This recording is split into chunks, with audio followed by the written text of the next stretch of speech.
astonished. New England clam chowder. Welcome to the party, pal. Woo, we're about to have a party, and guess what? I'm going to tell you where to put it. Rock and Roll Handyman Show right here at SuperTalk, Mississippi. Hey, you're welcome to call in anytime. But we always do a music segment on this show. I started about 3 or 4 months ago doing a music segment because I'm involved. I've been involved in music for a long time, and I have a lot of friends and one of the friends is on the phone right now, and he knows more about Mississippi music probably than anybody I know. And on top of that, a lot of you are probably familiar with a group called Sassy Jones. Well, he was a founding member of I dated a Sassy Jones back in college. But Johnny is a guitar player, a great guitar player, has done a lot of work in Nashville, has toured a lot, but knows so much about musicians in Mississippi. And Johnny, how are you doing today? I'm doing great, buddy. How you doing? Man, it's good to have you on board. And I just want. I don't know that much. Oh yeah, you know. Well, let me put it to you this way: you know more than I do. Therefore, about the Mississippi musicians and how they've done so well. We have some great musicians come out of this state, man. That's kind of an understatement, isn't it? Yeah, that is kind of an understatement. But I hope that that you can shed some light on who are some of those people that we hear so little of, and yet they've had such an impact on the industry. Well, there's no point talking about the biggies, B.B. King, and you could go on and on from there. Let's just talk about, I'm just going to talk about what springs to mind, Sure. And the first person is Duff Durra. Duff Durra from the Tangents and the Tangents. Wow. What an influential group, They were the house party band of Mississippi, I think they were called, and really, they sadly we've lost several of them now, Duff and Charlie Jacobs included. But what a great band! I just used to love listening to those guys. They were so loosey goosey, but they were so everybody loved them. I did. Yeah. Everybody loved them. Well, that's what counts. Got to have people liking what you're doing. That's right. For sure. Right. And that's Duff would come to the gig with his cowboy boots on and had duct tape holding them together. Well, that's the way it should be, man. I'm at home. What a great guitar player he was. Nobody sounded like Duff, and nobody sang like Duff, and he was a great songwriter too. Well, that's the thing. I'm sorry to interrupt, but I could be in the other room at, say, Hal and Niles, and they would start playing, and he would start playing the guitar, and I didn't have to look. I said, that's Duff. Yeah. Just such a That's somebody who has a signature to their sound. It's like amazing. But there's more of that going on, of people who have really done exceptionally well as far as the studio is concerned, and yet don't have big names, and still are. Matter of fact, you're one of them yourself, who has played an awful lot in the studios in Nashville, and added a lot to a lot of what the people are doing, plus road bands with great artists. I think you played what? You played backup for how many people? Who? For name some.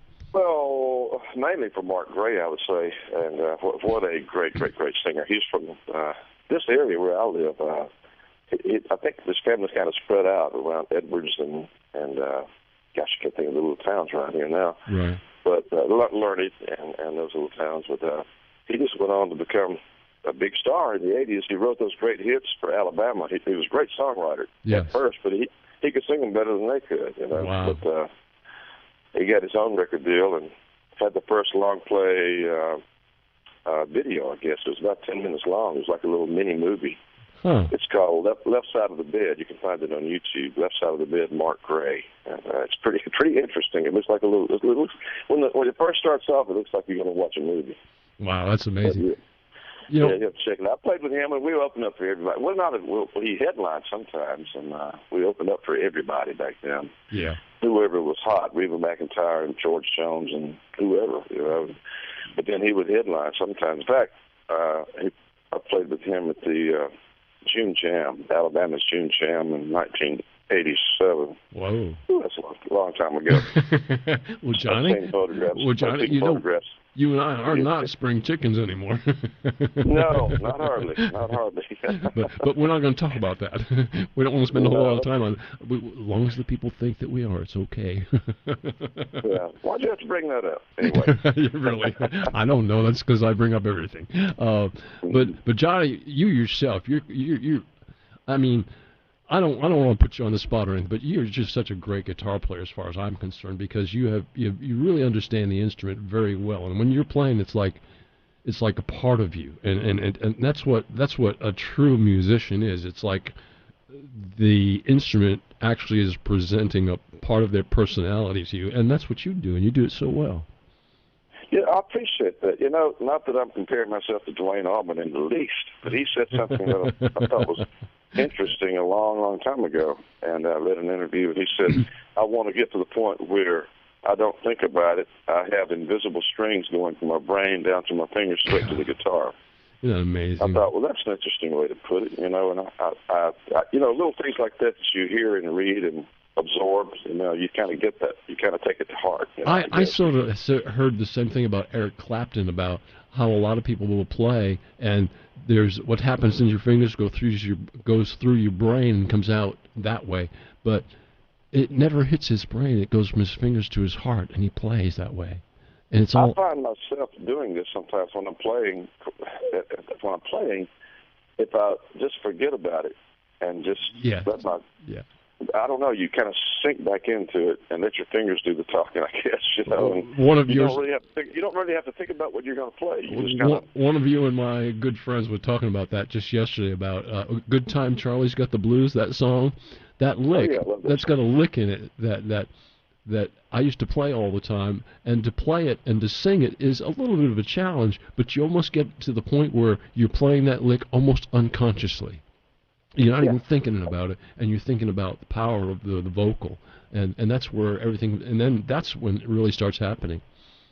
I love it when you get into that pocket. I guess you'd call it a pocket. When you get into that zone, you know, you're not thinking about it. It's just all happening. You go, wow. Why can't I do that every time? Oh well, because we are human. That's what it boils down to. We are what we are. You start thinking. Wrong thing to do. Wrong, yeah, really. But yeah, Mississippi has been the proving ground for so many. I mean, the London, the English invasion. That was all Mississippi music, man. It was everything came from Mississippi. Yeah, no, I'm from Greenville in the Delta. You know, halfway between Memphis and Vicksburg, and I was steeped in it. I mean, there were so many great musicians. Well, I'll put it like this: in the late '60s, I was a kid. Yeah, all right. But there were so many bands around. There were the Reeds, there were the Gants, who I've got to be really good friends with Sid Herring. But when I was a kid, he was already up there. He was signed to, I think it was Liberty, whatever, a huge record label. Right. They were doing it. You know, I was at his house in Nashville several years ago, and we were laughing about that. I said, you know, we're friends now, but back then you were like a idol to me. You know, he just laughed. He's so humble. He said, "Oh man." That's always great to see somebody that's got that kind of attitude. That feels, you know, wow, this is a gift I have. I've gotten to use and make a life out of it, and it's encouraged other people, and yet it's been good to me as well. And that's really the way. I've never had a real job. Yeah, we know.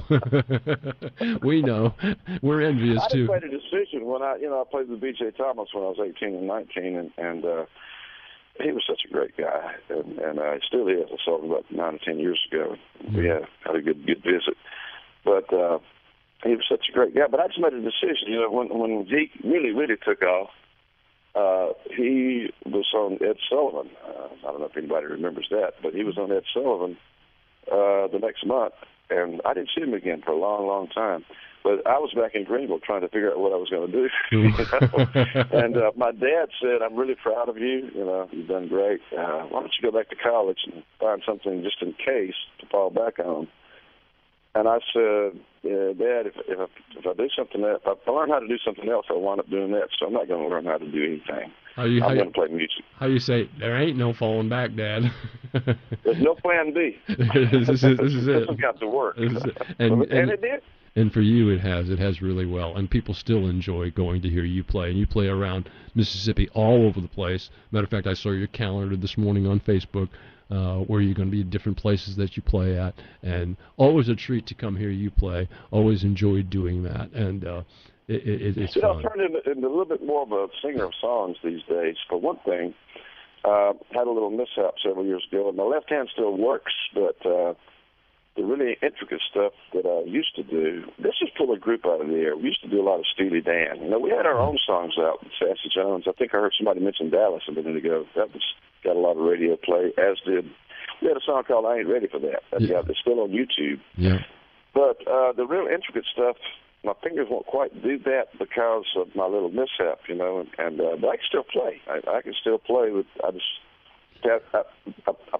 found, I'm stammering, I found that more and more as I get older that I like to sing and just kind of fall back. Pick up an acoustic guitar and just sing a song. Yeah, you know, there's a feeling had by doing that you enjoy, that I get a certain amount of pleasure out of doing, that a lot of people don't ever get to experience the pleasure that brings, particularly when you're performing somewhere, and that all of a sudden you fall into that mode of you're not there, you're just doing the job, and it's working so well, and there's a feeling there that, like, I'm sure you had it when you played with Sassy Jones, where you knew the members so well in the group that it was like, wow, this is amazing.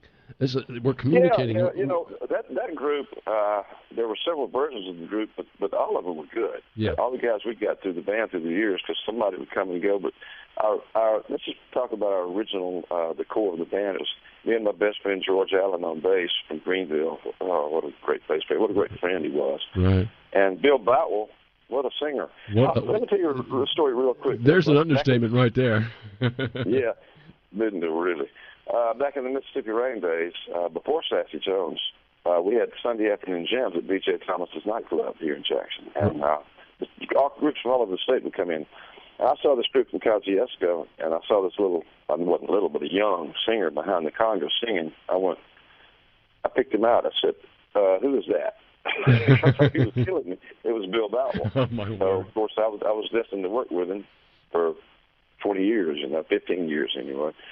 But what a singer. But, you know, we had Ben Shaw and Ken Shaw. Ken Shaw was a fabulous drummer. Absolutely he was. Still is. Yeah, still is. He played funk as well as anybody you could ever name, like Tower of Power and Average White Band, things like that. Steely Dan, too.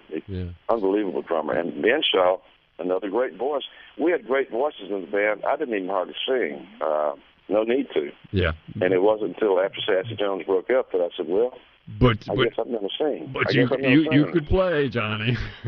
Yeah, I loved playing because I was a pretty hot guitar player back then. We had some great nights. Well, I'll tell you. Everybody had a role, though. We had singers, we had great bass players and drummers, great musicians. Sassy Jones was a great group. It really was. I mean, I've seen him so many times, and I enjoyed him so many times. Great group. Well, look, I'm running out of time right here, and I appreciate having you on board this morning and having you taking the time to share your experiences in Mississippi music. And thank you, Johnny. Thank you so much for doing that. Good talking to you. I appreciate it, too. All right, man. I hope you have a great weekend. It's going to be very laid back. All right. I don't like it these days. Yeah, that's right. Well, enjoy, man. You have a great weekend as well, buddy. All right, thank you a lot. All right, Johnny Crocker, good to talk to him. Long-time friend and known him a long time, and been to here many years ago.